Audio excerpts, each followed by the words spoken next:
Welcome to the Reddit mic. Okay, let's jump right into this. You shared a set of sources with us that are, frankly, wild.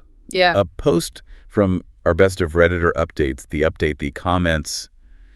It's a whole saga. It really is. This isn't just, a bad date story. No, not at all.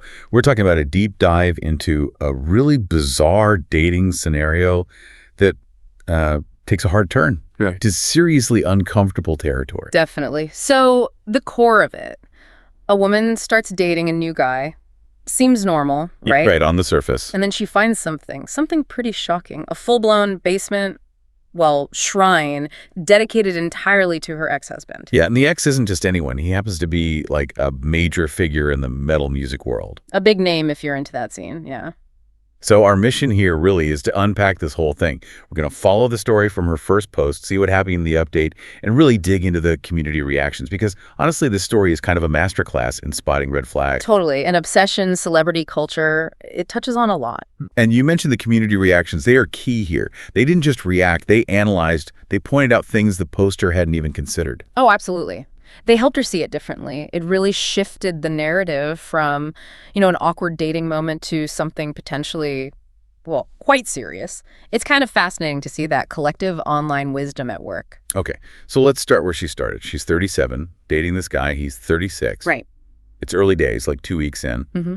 But she says she genuinely likes him. They met through a mutual friend. Things seem okay, taking it slow. Pretty standard stuff. Exactly. And she gives some background on her ex-husband, a celebrity, she says, A-list in metal. Yeah, well known if you follow metal. And the divorce, amicable, mostly because his life, the constant touring, just didn't fit with what she wanted. They still talk sometimes, so no major drama there, seemingly. Right, that context is important. She wasn't carrying a torch or anything. Okay, so fast forward. Date number 3.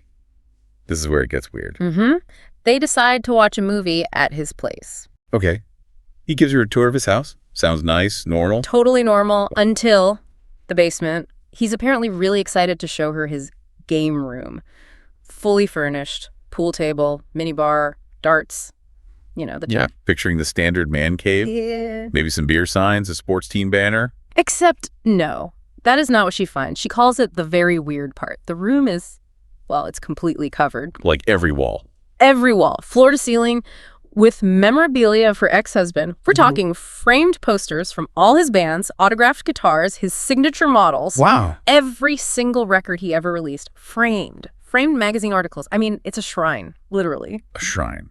And the guy, the new boyfriend, tells her right then and there. Yeah, he casually mentions her ex is his favorite artist of all time. Which completely threw her off, right? Because she said his whole vibe, his look, khakis, button-down shirt, didn't exactly scream massive metalhead. Not at all, let alone someone obsessed with her ex specifically. So how do you even react to that? Standing there. Well, she says she was just in shock, totally stunned, and she admits later she kind of messed up by not saying anything right away. Yeah, but what do you say? It's completely disorienting. Exactly. You're on date 3, you like the guy, you think there might be potential, and bam, you're in a monument to your ex. So she's immediately stuck. She likes him, but this is huge. She has to bring it up, but she's terrified he'll freak out and run. Which leads her to Reddit. Her original post is basically asking for advice. How do I tell him? Where do I tell him? Without completely blowing this up, she's still thinking of it as like a relationship hurdle to overcome. Right, how to manage his potential reaction. And this is where the whole thing pivots. Right. Because the Reddit community, their reaction is immediate and pretty intense skepticism. Overwhelmingly skeptical. Yeah. Almost everyone is saying, hang on, this guy's that obsessed and he doesn't know who you are, especially since they met through a friend. It just felt too convenient. The odds seemed astronomical. That coincidence felt impossible to most people. And that collective doubt leads to this big aha moment. It does. People start pointing out the obvious things she hadn't really processed. There are pictures of you two all over the internet. Right. If he's that big a fan, he'd have seen them. It'd be easy to find out who she was. Trivial, probably. Yeah. And that's the first major shift, this level of fandom, plus meeting her through a friend, maybe not a coincidence, maybe orchestrated. Exactly. And the tone in the comments shifts fast from awkward to this is potentially unsafe. Yeah, potentially dangerous starts popping up. People start digging into why he might be doing this. Is he trying to get to the ex through her. Or does he see her as some kind of trophy, a way to get closer to his idol? Which is incredibly creepy. And you see this landing with the poster. Reading these comments, she says she's getting a little freaked out. Understandable. She actually says, I think you guys are all correct. She starts believing it's not a coincidence at all. And based on these warnings, she's seriously thinking about just ending it right there. Now, were there people saying, maybe give him a chance? Oh, yeah, there were some. A few voices saying, benefit of the doubt, ask for his side, don't hurt his feelings, that kind of thing. But they were in the minority. Definitely. The strong consensus, especially from the more, let's say, savvy commenters, was firm. This level of specific fandom means he knows you. Full stop. And meeting her through friends wasn't just chance. It felt like, as some put it, stalker behavior. Right. Like he deliberately sought out her social circle to get to her. Okay, so she's got all this feedback, mostly warnings. But she decides to go on the fourth date anyway, for dinner. Yeah, about 8 days after her first post, she feels she needs to talk to him face to face. So they're at dinner, having some wine, chatting. Yeah. But she knows she has to ask the question. And she does, just puts it out there. Flat out asks him if he knew she used to be married to his favorite musician. And his reaction. He laughs nervously and says, yes, I knew. Wow. Just admits it. Yep. Confirms their mutual friend didn't tell him. He says he figured it out through the grapevine, which is vague, but confirms he went looking for the info. Okay, so the community was right. He knew. But then it gets even more disturbing. He explains why he sought her out. Oh, boy. He admits he decided to start mingling with my friends so he could meet me. His initial reason. Explicitly, BC, I was married to his idol. Oh, my God. He then tries to soften it, saying, now he's really developing feelings for me. Wait. He actively targeted her friend group specifically because of her ex. That's not dating. That's calculated. It's exactly what the commenters warned about. Seeing her as access. As a trophy. Okay, but why show her the shrine then? If he knew. That makes no sense. Get this. She asks him that exact question. His answer, I was trying to see if you would confess. Confess? Confess to what? Being married to her ex? That's manipulative. He's flipping it onto her. It's incredibly bizarre. And she reacts exactly how you'd expect. She finds it too weird and pretty concerning. Tells him right there. Yeah, I don't think this is going to work out. Good for her. Yeah. Okay, so dinner ends awkwardly then. You'd think. But no, they stayed for the rest of dinner. Seriously. After that confession. Seriously. And it gets even more awkward. He then starts to bombard her with questions about the ex. Oh, come on. Yeah, like when's he releasing new material? What's his favorite band? What's his pre-show routine? She even joked he asked if the ex was vegan. So even after being called out, his focus is still the idol, not her. Clearly. He eventually could sense my discomfort. Dinner finally ends. They leave. And he still has the nerve to offer to text the next day just as friends. And she agreed. She did, which, again, the comments later really picked apart that instinct to be polite even when alarm bells are screaming. But the texting didn't end well, I take it. Not exactly a friendly, how are you? His text the next day, he was trying to get him and his friends VIP passes to her ex's upcoming show. No. Yes, way, begging her for the hookup. Wow. Okay. There it is. The mask is completely off. Absolutely. It was never about her. It was always about the access she represented. So what did she do? Didn't respond, blocked his number after he kept texting. Finally done. And looking back, did her perspective change? Big time. Her reflection after is chilling. She realizes he saw her purely as a trophy. She admits she initially thought maybe he's just weird but harmless, but the VIP pass thing, that made it crystal clear. He pursued her for access. So she called her ex. Yeah, to warn him about this guy. And she sums up the whole feeling about being seen that way as just, ew. Which is totally understandable. You was right. Yeah. So the update hits Reddit. What was the reaction then? Oh, it was huge. Everyone echoing the initial concerns, but amplified. The stalker and creep labels were everywhere, completely reinforced by his confession. Did people draw parallels? Lots. People immediately started comparing him to fictional characters known for obsession. You know, like the guy from You. Or even awkward boundary pushers from shows like The Big Bang Theory or that movie Juliet Naked. Interesting. And real-life examples, too. Yes, that was fascinating. Commenters shared stories, famous ones like Nicolas Cage and Lisa Marie Presley or Eric Clapton and Patty Boyd, where people seem to pursue partners of famous people. Plus, personal anecdotes about fans trying to get close to musician parents or spouses. So it highlighted this isn't just some weird one-off. This kind of entitlement or obsessive fandom is a real thing. Exactly, especially with celebrity culture being what it is. And a really strong theme, especially from women commenting, was critiquing that pressure to be polite. The fact she stayed for dinner after the confession. Right. That feeling of being conditioned to give him a chance or not make a scene, even when your gut is screaming danger, it really resonated with a lot of people. Were there practical concerns raised too? Yeah, absolutely. People pointed out how easy it is to find personal info online. Like voter records in the US often list addresses. So the concern wasn't just theoretical. He likely did know where she lived, which adds another layer of creepiness. So it all comes back to that initial suspicion. He didn't just meet her. He admitted he inserted himself into her friend group. Precisely. Because of the ex.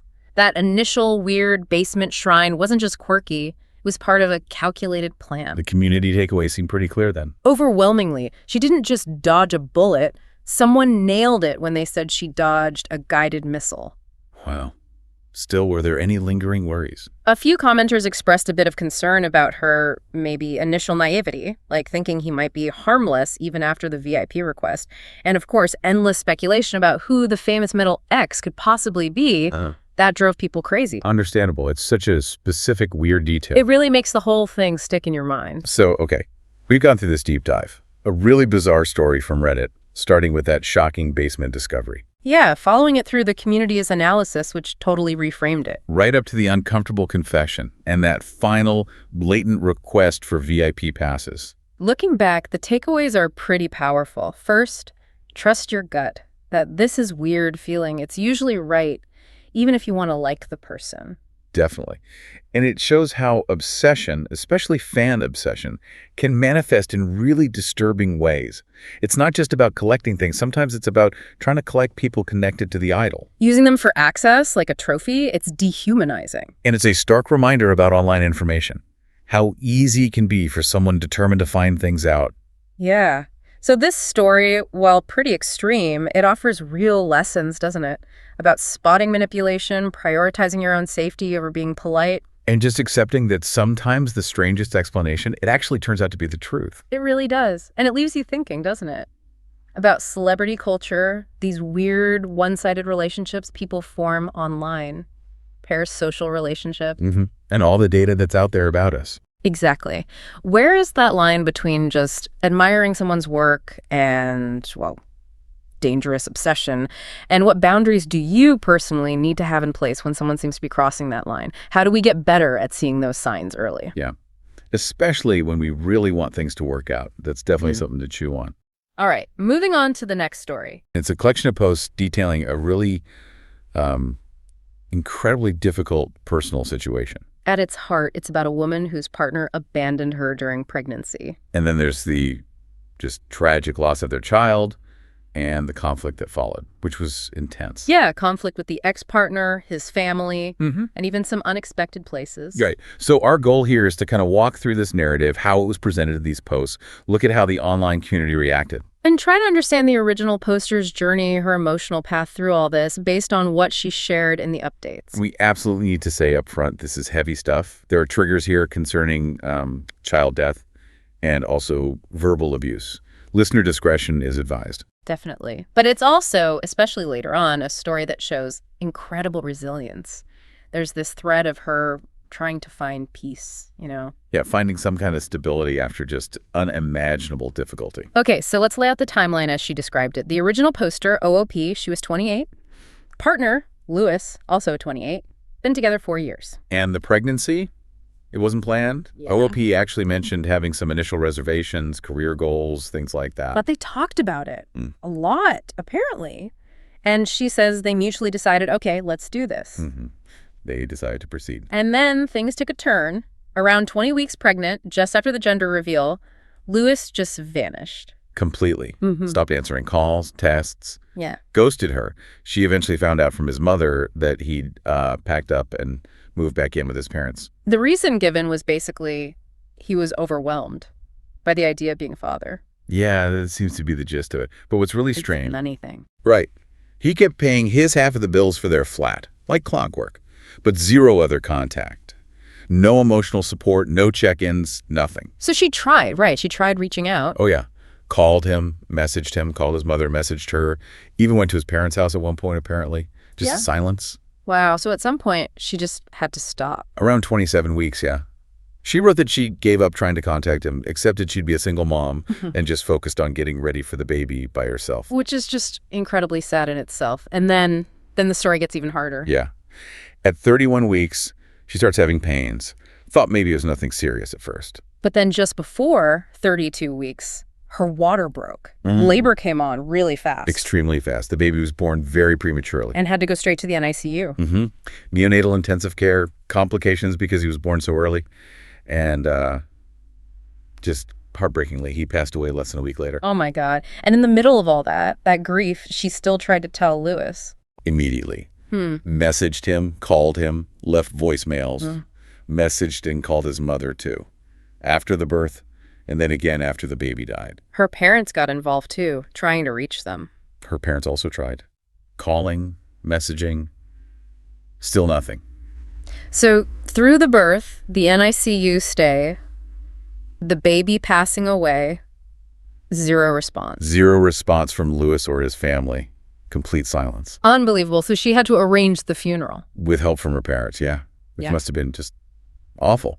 She tried contacting Louis and his family again after the funeral. Her parents did too. Still nothing. Still nothing. At that point, she figured they must have blocked her numbers. She said she was so broken and just stopped trying. I mean, what else could she do? You can't force someone to engage. Exactly. It's hard to even imagine being in that position, utterly alone with that loss, essentially. Okay, so the funeral happens without them. Time passes. About 5 months after the birth and death. Yeah, and people in the comments did the math that puts it about 2 or 3 months after the baby's original due date. Right, and then Louis just reappeared. Out of the blue.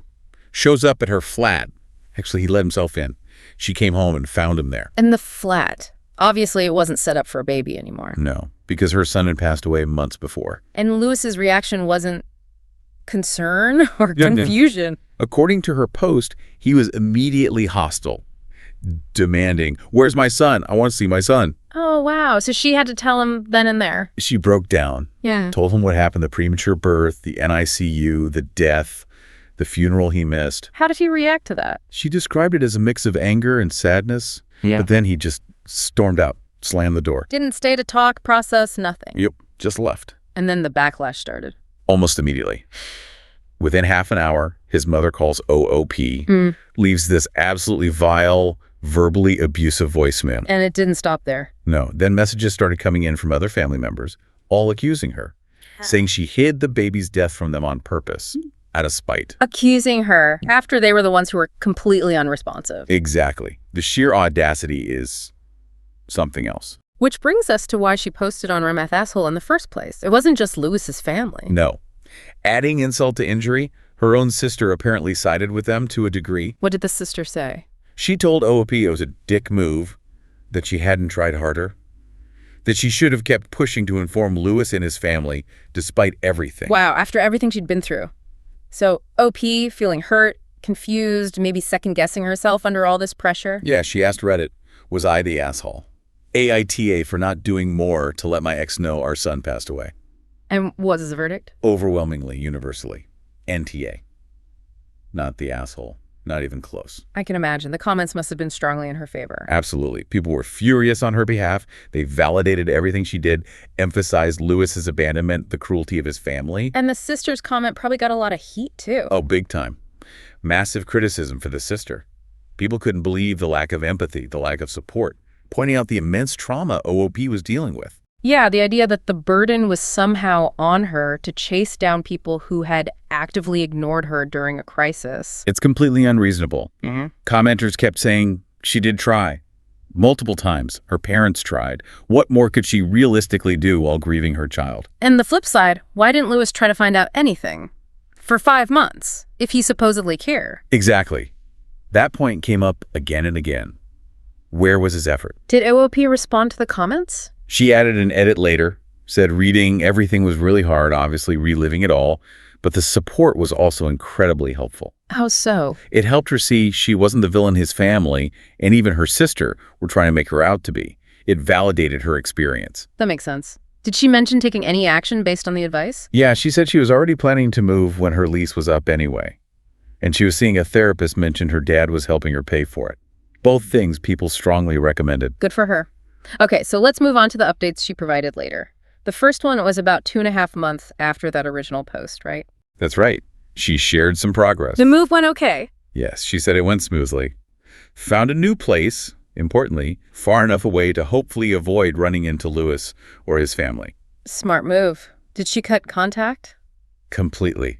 Changed her phone number, deleted her social media, said she hadn't had any direct contact from them for about 6 weeks at that point, just trying to create that distance. What about her sister? Was that relationship salvageable? She described it as okay, but not the same. The sister had apologized after their dad apparently stepped in and talked to her. An apology prompted by someone else. Well, yeah. And OOP and many commenters questioned the sister's reasoning behind the apology, too. She claimed she just thought OOP had given up trying to contact Lewis, like back during the pregnancy. But that doesn't make sense, does it? The sister must have known OOP was trying during the actual crisis. You think so? OOP pointed out that her sister knew she and their parents were making attempts after the birth and death, so the explanation felt a bit thin. Okay, was she still getting grief from the ex's side? Indirectly. She mentioned still hearing negative things through the grapevine, like via mutual friends. Lewis and his family were apparently still talking badly about her, but she was trying hard to ignore it. And focusing on healing. Yeah, continuing therapy. She also found comfort visiting her son's grave, having that space peacefully to herself. And she made a point of saying Lewis and his family still hadn't even asked where he was buried. Just awful. Did she find looking back at the original post helpful? Yes, she mentioned rereading her post, and all the supportive comments helped her process things, helped her feel less alone and more validated in her experience. That's understandable. Okay, then there's a second update quite a bit later. Yeah, about 8 months after the first one. So this is roughly a year after her son passed away. How are things then? She described her life as boring, thankfully, which, given the context, sounds like exactly what she needed. Definitely. No contact from the ex or his family. None whatsoever. She'd successfully maintained that boundary. Was she doing okay otherwise? Financially, work-wise? It seemed like it. She was managing financially after the move. And she'd found a new job, importantly, in a place Lewis didn't know about. Another layer of separation, a fresh start. Good. Was she thinking about dating or anything? Said she wasn't ready yet. Still focusing on herself and healing. And the sister relationship, still okay. She described it as low contact, LC, which suggests things were still strained. What was the issue there? It really bothered OOP that, according to their mom, the sister would still occasionally chat with Lewis if they bumped into each other randomly. Oh, wow. After everything. Yeah. That detail, understandably, got a lot of negative reactions in the comments again. People questioning the sister's loyalty. I can see why. How is OOP managing emotionally, especially around the anniversary? She was still in therapy. Actually doubled her session length leading up to the 1-year anniversary of her son's death. She said that period was incredibly difficult. Lots of grief resurfacing. That's completely expected. Did she still have good support? Her dad remained her absolute rock. She mentioned their routine Sunday tea, watching F1 together. Little things, but clearly vital. That's lovely. Was she still paying him back? She was trying. Said he kept trying to tell her not to worry about it, but she was determined to pay back the financial help he'd given her. That's a strong bond. And did rereading the posts still help her? Yes, she mentioned it again. Going back over her own words and the community's validation continued to reinforce that she wasn't the villain, that her feelings and actions were justified. Okay, let's just step back a bit and really dig into the dynamics here. Lewis's behavior. It's just staggering, isn't it? It really is. From agreeing to be a father, to abandoning her, the complete silence during the worst possible time, then showing up entitled and angry. And immediately blaming her. Right. The blame shifting is incredible. Commenters spent ages dissecting his possible motives. Was it just cowardice? Avoiding responsibility? Or did he want some fantasy version of fatherhood, maybe showing up after the hard part was over, thinking there'd just be a baby waiting? That was a theory. That he wanted the status, maybe, but not the reality. Or perhaps, as some suggested, he realized he'd missed something huge, and his only way to cope was to make her the bad guy. It's telling that his first reaction wasn't grief or even confusion, but anger directed at her, demanding access. Absolutely. And his family. Yeah. Their role is significant too. They didn't just passively let him hide. They actively participated in the silence, ignoring her pleas. And then joined in the attacks afterwards. The harassment brigade, as people called it online, that's not just enabling, that's active cruelty. The mother's abusive voicemail especially drew intense condemnation online. People were horrified by their behavior. And then there's the sister. It's such a complex and frankly hurtful part of the story. It really is. That initial dick move comment was bad enough. But the fact that the relationship stayed strained, the low contact, and especially the detail about her still talking to Lewis. Yeah, that just feels like such a betrayal, doesn't it? It prompted so much discussion online about what sibling loyalty means. People shared stories of their own ride-or-die siblings, contrasting it sharply with the sister's actions. Why wouldn't she stand by OP unequivocally? Why maintain any kind of friendly contact with the person who caused her sister so much pain? It makes you wonder about the underlying dynamics in OP's own family, perhaps. Things we don't see in the posts. Or maybe the sister just fundamentally didn't grasp the severity of Lewis's actions. Whatever the reason, it added another layer of pain for OP, but it also highlights something really important. The contrast. Yeah, the contrast between the sister's behavior and the unwavering support from her parents, especially her father. He really sounds like he stepped up massively, emotionally, practically, financially. He was her rock, as she put it, that kind of solid, unconditional support system. You see how absolutely crucial it was for her survival and healing in this story? It's the polar opposite of the abandonment and blame she got elsewhere. Which ties into that whole theme of misplaced expectations, right? The idea that she, the one deep in trauma and grief, was expected to do all the work of communication. Exactly. Lewis, his family, even the sister, seemed to operate under this bizarre assumption that OP should have just kept trying harder and harder to break through their wall of silence. While they put in zero effort, zero acknowledgement of their own responsibility to, check in, respond, show basic human decency. It ignores the reality of trauma. When you're going through something like premature birth, an ICU stress, the death of your child, you might not have the capacity to endlessly chase people who has made it clear they don't want to be contacted. Absolutely. So why do you think this story resonated so deeply with so many people online? Well, I think it tapped into some really fundamental fears and experiences. Abandonment, especially during pregnancy, is terrifying. Grief is universal, but navigating it when compounded by betrayal and blame, that's incredibly isolating. And it touches on family dynamics, which everyone can relate to on some level. Toxic families, enabling behavior, the pain when your own family doesn't support you. Right. Plus, questions of accountability. Who is responsible when things go wrong? How should people behave in a crisis? This story provides a really stark, painful example of responsibility being completely abdicated by some and unfairly thrust upon the victim by others. It's a powerful illustration of how someone enduring immense personal tragedy can still be subjected to blame and manipulation, and how vital external validation, whether from thousands of internet strangers or just one supportive parent, can be. Yeah, that validation helps you hold on to your reality when others are trying to twist it. It helps you heal. So wrapping this up, OP's journey is one of profound pain, abandonment, and facing down unfair accusations. But it's also about finding a path forward. Towards stability. Towards that boring, thankfully life she mentioned. It's not a fairy tale ending, but it's peace. Hard-won peace. And it shows the power of good support systems like her father, and even the unexpected support from an online community. Absolutely. So as you, the listener, think about this story, it really is a potent case study.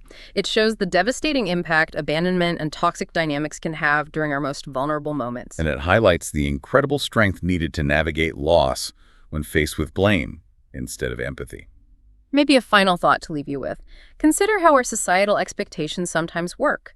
How the pressure to communicate, to manage relationships, even during extreme crisis, can sometimes fall disproportionately on the person who is already carrying the heaviest burden. It's something worth thinking about, isn't it?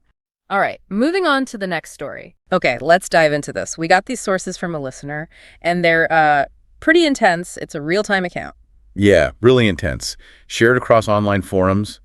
It details this woman's, terrifying realization. Right. Her husband's behavior, it starts feeling protective, maybe, but then it just escalates. Controlling, abusive. The pressure is immense. She has this incredibly tight deadline. She has to get out before he gets back from a work trip. Exactly. So the sources themselves, they're mostly posts from a Reddit thread. Is that right? That's it. She was sharing updates, her fears, asking for advice, basically documenting her escape plan as it happened. The online community became a lifeline. So our mission here is to really unpack that narrative, follow her journey almost in real time through these posts. Yeah, pull out the warning signs she saw, the challenges she faced getting out. And also the reactions from people around her, friends, family. Some of that was, frankly, pretty shocking. Definitely. It's a difficult story, but there's so much we can learn about, trusting your gut and how complex these situations are. Absolutely. It's about recognizing those dynamics and figuring out how to respond.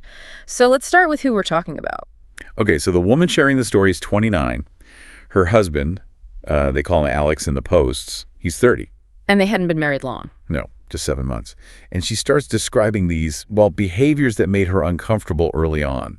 What did that look like initially, according to the sources? It started with, constant questions. Who are you meeting? Where? What did you do? How long were you gone? Seems innocent enough on the surface, maybe, but constant. Right. But then it escalated. It wasn't just asking. He started checking her phone after she got back. Oh, okay. That's a line crossed. Definitely. And not just glancing, really going through it. He even started vetting her friends, researching them online. Wow. So looking into her friends, that's invasive. Hugely invasive. It's moving beyond just wanting to know where she is and to actively trying to, control her connections. Were there other signs? Other kinds of pressure? Yes, financial stuff too. She mentioned he was pushing her, daily to link her bank account to his. Even if they'd managed things separately before. Exactly. He started saying he was in charge now. She said they were arguing about money all the time. Okay, so we're seeing social control, checking the phone, financial pressure. What was the real sort of tipping point for her? The moment she knew this was dangerous? The absolute turning point, she says, was right before he left for this 2-week work trip. He demanded she wear a tracker while he was gone. A tracker? Like a GPS tracker? Yeah. She used the word suffocating to describe how that felt. That demand, it cut through everything. She knew then she absolutely had to leave. And when she tried to talk about this, maybe express her concerns, especially about the tracker, how did, say, his family react? Well, this is where it gets really tough, and it's something you see in the comments, too. Her in-laws just brushed it off. Dismissed her feelings. Completely. Told her she was overreacting. That he was just being, and this is a quote, careful and protective as a good husband should. Oh, that's classic minimization, isn't it? Makes her feel even more alone. Exactly. And then there was something else she found, something really alarming. What was that? Divorce papers. Pre-filled divorce papers kept in his desk. Pre-filled? Why? Apparently, he'd threatened to file them immediately if he ever thought she was cheating. That's not about trust. That's a threat. Using the legal system as a weapon. Precisely. Holding it over her head. A tool of control. So, okay, she's seeing all this. The escalating control, the phone checking, the money pressure, the tracker demand, his family dismissing her, the divorce paper threat. The picture must have become terrifyingly clear. Extremely clear. And with him gone for those 2 weeks, she suddenly had this window. Yeah. A very small window. Right. She mentioned the date he was due back, May 11th. May 11th. That was her deadline. Get out before then. And her personal situation made it extra hard, didn't it? Didn't have a lot of people she could turn to nearby. No, that was a major constraint. They mostly had mutual friends, so she felt she couldn't really involve them. Risk of word getting back, Makes sense. And family. No close family nearby, or she mentioned no surviving close family she could really lean on. She felt very isolated. Which is why she turned to the online community, the Reddit thread. Exactly. And the advice she got there was, honestly, probably life-saving. What were some of the key things people suggested that she actually did? Okay, number 1, check for cameras. Hidden cameras. In her own home? Yes. And she did check. And she found them. Kitchen, living room, bedroom. Oh my God. Finding those, that must have been chilling, but also validating. Like, I'm not crazy. Absolutely validating, but terrifying. Then, crucial legal advice. Do not use his divorce papers. Right, the ones he had ready. Yes. Yeah. Shred those. Get your own lawyer. Immediately. Which she did. Smart. What else? Thinking ahead.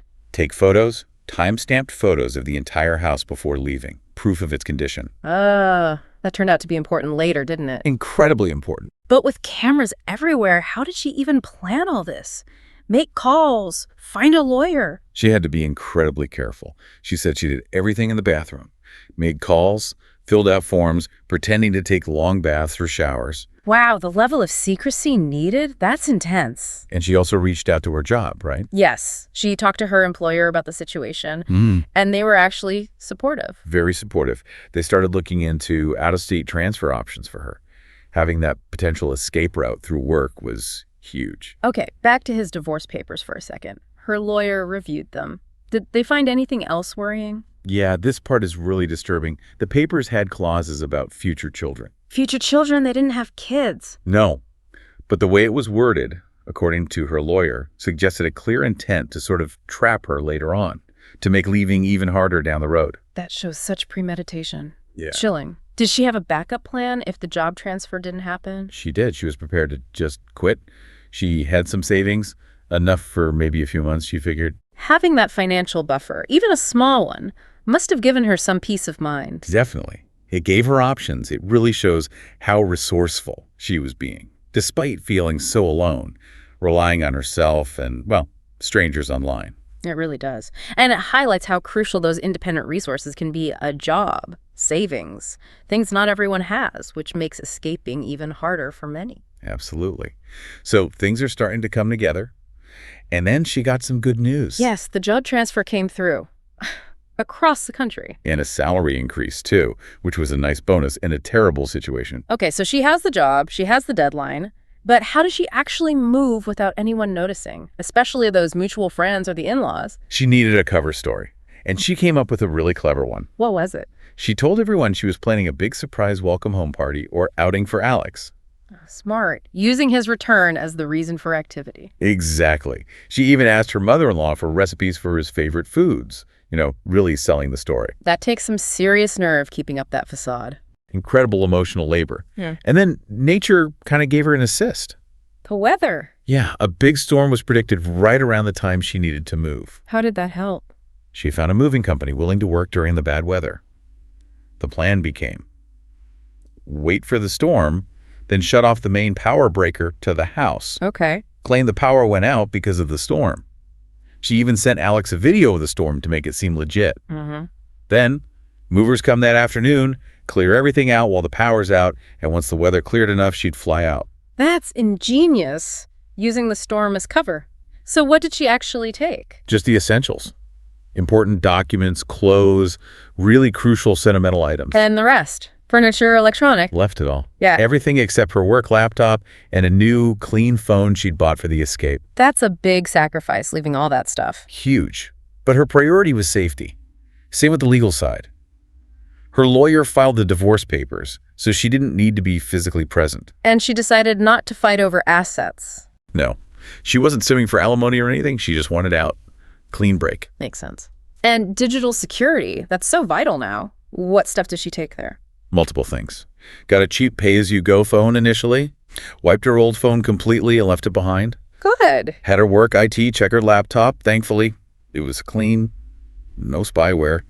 And planned to get a new number and carry her again once she landed. Covering all the bases and communication with Alex. Cut off. Everything had to go through her lawyer. Period. Safe boundary. And that final act before leaving the house? She left the main breaker off, so when he got back, the house would still be dark. A little parting message, maybe? Symbolic? Perhaps. So the storm plan works. She gets out. She's in a hotel in a new city. How's she feeling then, according to the posts? Exhausted, mainly. Jittery, still looking over her shoulder constantly. The immediate physical danger is less, but the fear, the adrenaline, that takes time to fade. Totally understandable. And then the confrontation happens, but indirectly, the day he's served. Right, this didn't wait until May 11th. No, her lawyer moved fast.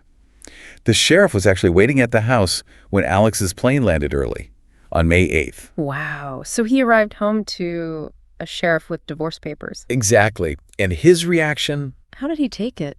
Not well. Her lawyer said he was livid, so angry, so threatening, that the sheriff arrested him. Arrested him? For what? Assault on an officer? Yeah. And menacing, because of the threats he was making right there. Just assaulting an officer. Okay, that's serious. But he didn't stay locked up long. No. Unbelievably, his father bailed him out within hours. And then he went back to the house, the empty house. Yes. And apparently, seeing it empty, realizing she was really gone, He completely lost it again. What did he do? Destroy things. Smashed the dining table, the TV, punched holes in the walls, several holes. This is where her photos came in handy, right? The time-stamped ones. Absolutely critical. They proved she didn't cause that damage before she left. And there was more proof, too, wasn't there? Something about a friend.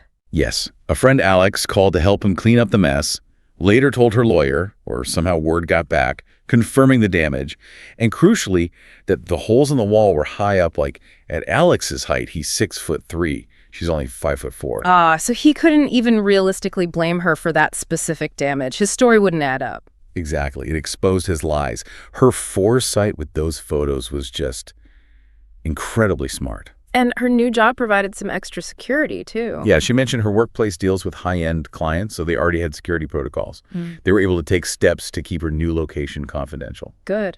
So despite his violent outburst, her planning kept her physically safe. Now let's talk about the emails and messages she got after she left. From Alex, his family, their friends. Right. This part is really illuminating, especially when you read the comments on her posts. It shows how people react or fail to react. What did the in-laws say? The ones who told her he was just being protective? Their response was just breathtakingly awful. They told her she was overreacting still. Even after he assaulted a cop and trashed the house. Yes. They said she owes Alex an apology for the problems this has caused him. Oh, my God. Worried about his problems, his criminal charges. Exactly. Their concern was entirely for him, his job, his reputation, not for her safety or the reasons she fled for her life. Unbelievable.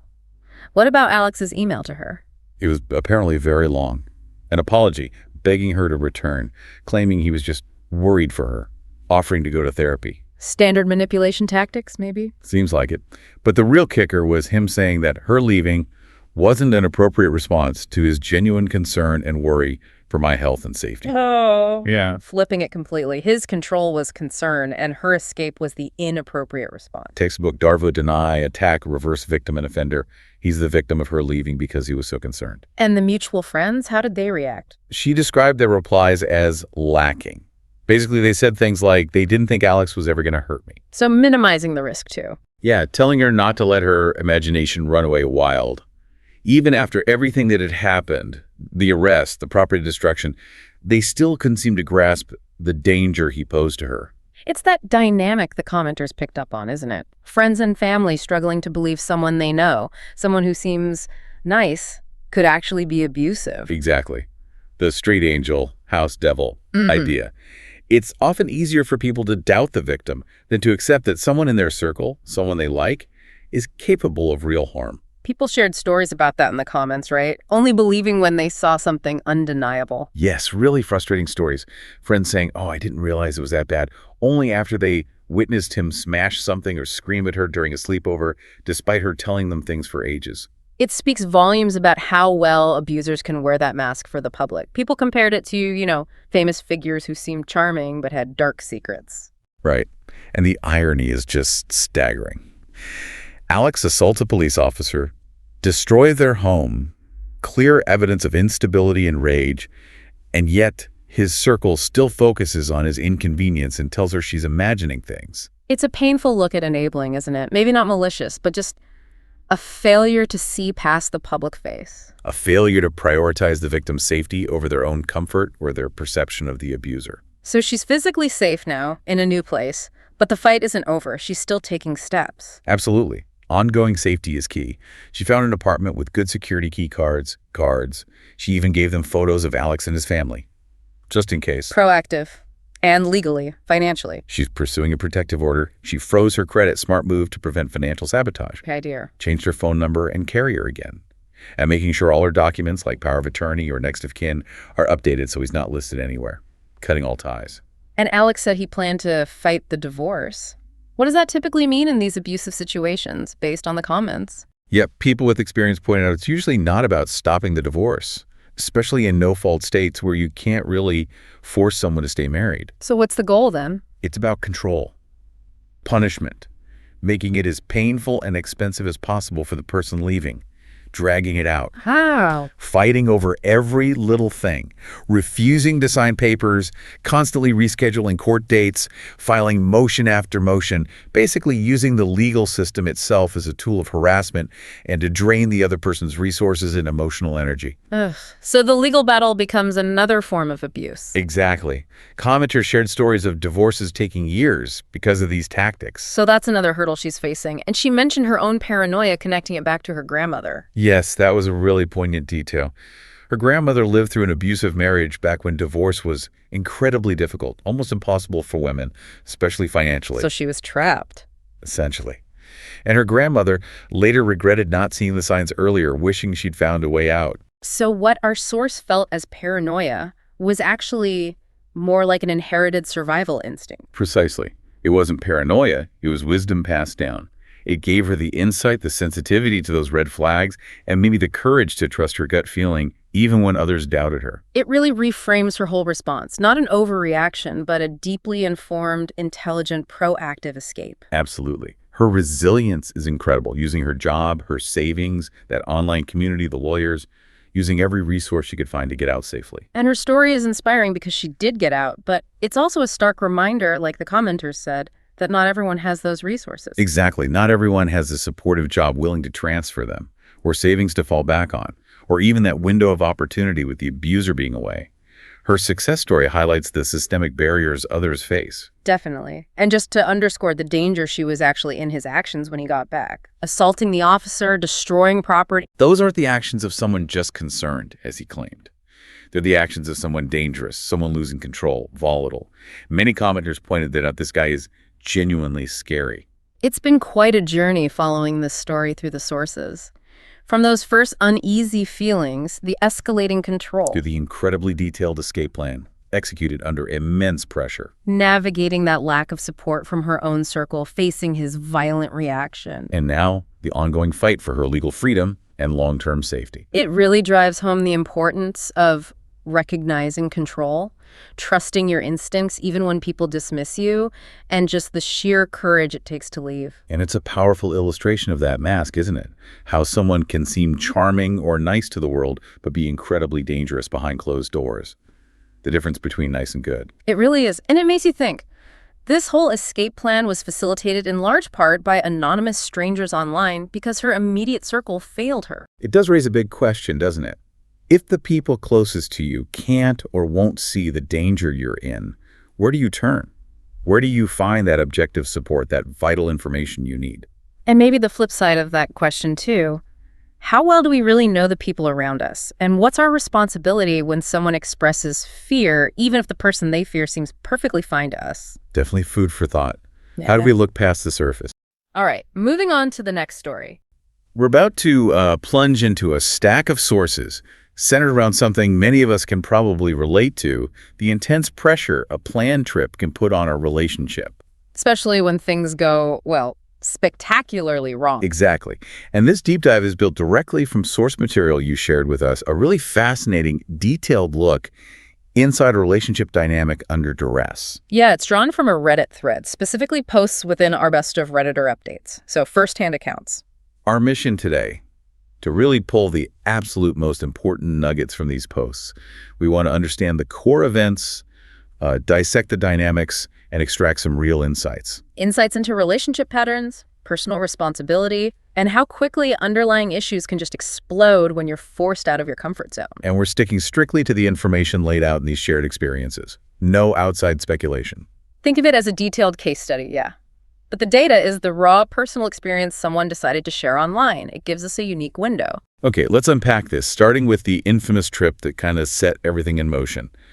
This was a vacation planned for the end of the summer. Right. And the first hurdle wasn't booking the flight or the Airbnb, interestingly enough. It was just getting to the airport. Yeah, the plan was pretty clear. OP's mom was driving them, leaving at 6:15 a.m. The boyfriend, who's 24, needed to be at OOP's place. It's about a 30-minute drive by 6 a.m. He even promised to arrive by 5:45 a.m. So, plenty of buffer, you'd think. Except morning arrived, and he was nowhere. Just no sign, no word, until 6:20 a.m. In his explanation, his phone fell and he didn't hear it. And just like that, the immediate consequence lands. OOP's mom had to leave, right? She had to get to work on time, so she took only OP. Which meant the boyfriend's mom ended up having to drive him instead, and that's like a whole hour drive for her. So he finally makes it to the airport, already cutting it incredibly close. They get to bag check. And that's the moment he realizes his ID, his wallet. Yeah, they're back at his place, another hour away. Oh my goodness. And this is where, according to the source, OOP made a really decisive move. She told him straight up, I'm going ahead. To TSA to the gate. Yeah, she was taking that flight, period. And she put the onus squarely on him as an adult to figure out how to get to their destination if he missed it. Which, wasn't a small thing. Yeah. That Airbnb they had booked together. Split costs, non-refundable if they didn't show up. The stakes were real. Absolutely. You can really feel the shift in the narrative at this point, can't you? When he asked her, what should I do if I miss the flight? She just repeated that he needed to figure it out. Suggested he call customer service. Right. And then when she told him to use the airline app and gave him the confirmation number information she had already given him before, he reportedly snapped back, telling her to stop making it harder for him. Wow. Stop making it harder for him when she's literally trying to hand him the tools he needs because he's unprepared.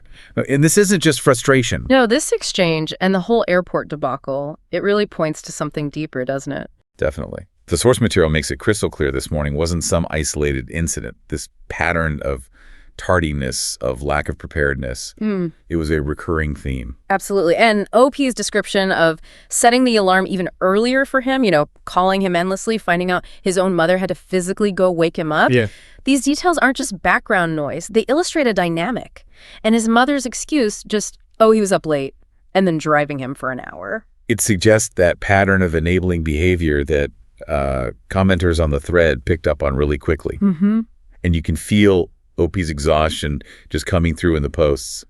She talks about feeling like she was constantly mothering him. Having to plan literally everything. Right. That simple question about the bag tag at the airport. It wasn't just about the tag for her. No, it symbolized this constant need to manage even the most basic tasks for him. It really brings that concept of weaponized incompetence into sharp focus. It's a theme that came up a lot in the sources and discussions.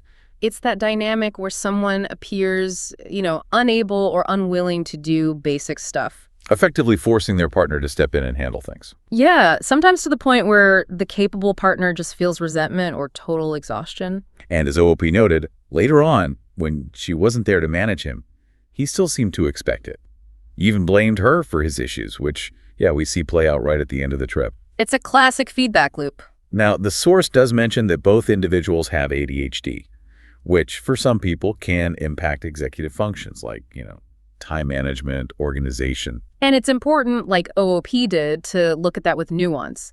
She shared that while she gets the challenges of ADHD, she manages hers actively. Multiple alarms, systems in place. Exactly. She noted that his struggle seemed less about the condition itself and maybe more about a lack of self-advocacy and responsibility in the face of it. Right, like he reportedly refused therapy, didn't use tools like keeping his Apple Watch charged. She even had to take the lead on finding him a dermatologist, according to the posts. Yeah. So it highlights that while ADHD is real and presents challenges, the issues described here, at least according to the source, pointed to a deeper pattern. A pattern of relying on others and just not taking personal responsibility, regardless of the underlying condition. So despite that incredibly rocky start, he did eventually make it. Yeah, missed the first flight, but arrived later that night on another one. The trip was technically on. Initially, the posts describe a conversation the next day where he apparently acknowledged her concerns. Yeah, and there were no bad vibes initially. OP even said the trip still felt eye-opening. Eye-opening takes on a whole new meaning, though, doesn't it? Yeah. Because the patterns didn't just magically disappear on vacation. Not at all. The source details how things continued and actually escalated during the trip, really solidifying OOP's feelings. We're talking instances of anger outbursts, which she described as childlike behavior. Constant excuses like, but I'm trying so hard, or what am I doing wrong? And just a persistent lack of accountability, even when issues were clearly explained. The specific incidents really paint a picture. Like, at one point, he lost his debit card. Right. And instead of, collaborating on a solution, he reportedly just stormed off in a rage. Leaving her alone after she tried to help him retrace his steps, call businesses. Yeah, and she described explaining why that felt hurtful, only to be met with, you guessed it, more excuses. And then there were those concerning instances of him getting angry and confrontational with other men. Just for looking at her, apparently, staring them down, creating these really uncomfortable scenes. Then, before dinner one night, he misplaced his wallet again. And this time, the reaction was reportedly a level of rage OOP hadn't actually witnessed before. Cussing, slamming things, throwing items. Yeah.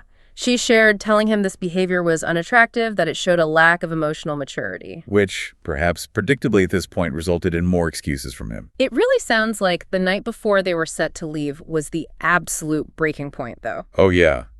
After losing his ring in the ocean, and OOP finding it for him. He then lost it again in the sand. OOP describes being on her hands and knees searching for it while he just used a flashlight. You could just feel the frustration. It was after the second time that she finally articulated her feelings, saying something like, "I am beginning to feel like your mother sometimes." Keeping track of your things and helping you do damage control. Yeah. And his reaction to her expressing this. According to the source, intensely defensive. Right. He argued she didn't have to help him, that she wasn't acknowledging the things he did do, like calling Ubers or paying. That he wasn't like his mom, that he didn't ask her to do anything. It's classic deflection. Yeah. And in that moment, OOP admits she lost her cool and said, "Fuck you," which she'd apologize for later. But his response to her language was to call her rude. And he reportedly brought up these past instances from before they were even dating, where, according to him, she'd used harsh words when he ignored her wishes or showed up unexpectedly. Basically using it as proof that his friends were right, that she was rude, and he should leave her. It's a real twisting of the situation. And then, really worryingly, the situation escalated physically. Wow. When OOP retreated to the room alone and later told him the trip had made her reconsider the relationship. He reportedly went berserk, started begging her to talk, saying she wasn't acknowledging his voice getting louder. And despite her repeatedly asking for space, telling him, "Don't touch me," asking to be left alone.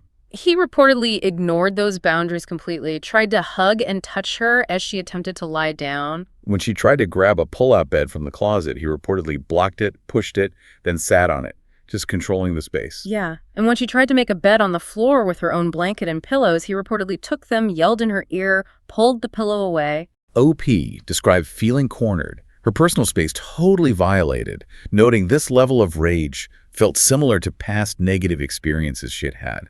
It sounded terrifying. And this ties back to something crucial she mentioned earlier in the posts, right? Yeah, that she knew him for 3 years before dating him and didn't date him during that time, precisely because she had already seen signs of him ignoring her wishes and showing emotional immaturity. She waited, thought she saw him change, gave him chances, the benefit of the doubt based on his apologies, and claimed progress. But this trip, especially that final night, made it devastatingly clear she was wrong.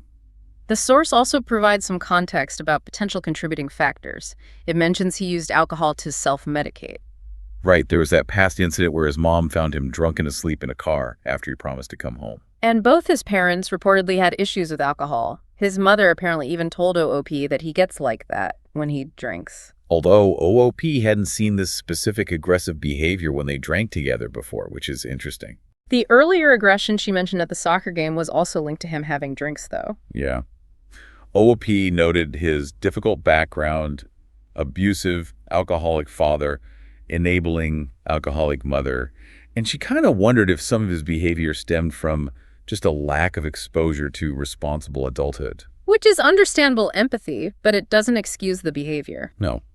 And it's striking that despite all of this, she still saw him as the least shitty boyfriend she'd ever had. That says a lot, doesn't it, about her past experiences? It really does. So with the trip ending on such a deeply concerning note, OP made her final decisive move. The next morning, yeah. She left for the airport alone while he was still asleep. And she reportedly took care of the cleanup tasks required for the Airbnb. First, it was in her name before she left while he was still sleeping. Just handling everything again? And perhaps in a final, perfect, frustrating illustration of the entire dynamic. After she had boarded her flight, he reportedly texted her. Not to apologize for his behavior, not about the argument. No.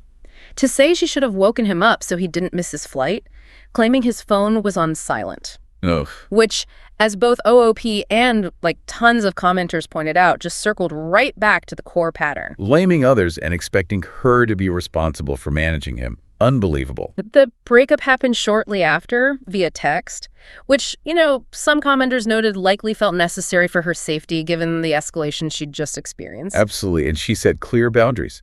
Do not contact her parents. Do not come to her home. And yet, according to the source, he violated those boundaries the very next day. Contacted her mom, sent her these lengthy paragraphs. And came to Oprah P's house leaving flowers, just completely ignoring her stated wishes. His attempts to reach OOP directly continued as well, repeatedly telling her he would finally seek therapy, something she'd previously said was a requirement for any future. That she was the only woman for him, that he still loved her, all the classic lines. And his mother's response to the situation, according to the posts, was also quite telling and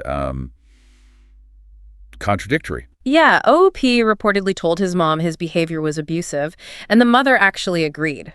Said he sounded like her abusive ex-husband, his father. But then She also reportedly told him to simply move on and find someone who wouldn't fight with him. and told OOP that therapy makes your brain sick and that he just needed someone who believes in him. Wow. That highlights the complex and often really damaging nature of enabling dynamics, doesn't it? It's all over the place. It really is. And adding another layer to this picture of irresponsibility, the source mentions he had a history of being fired twice just for tardiness. Once from Walmart, once from a warehouse job. So the pattern existed outside the relationship, too. Definitely.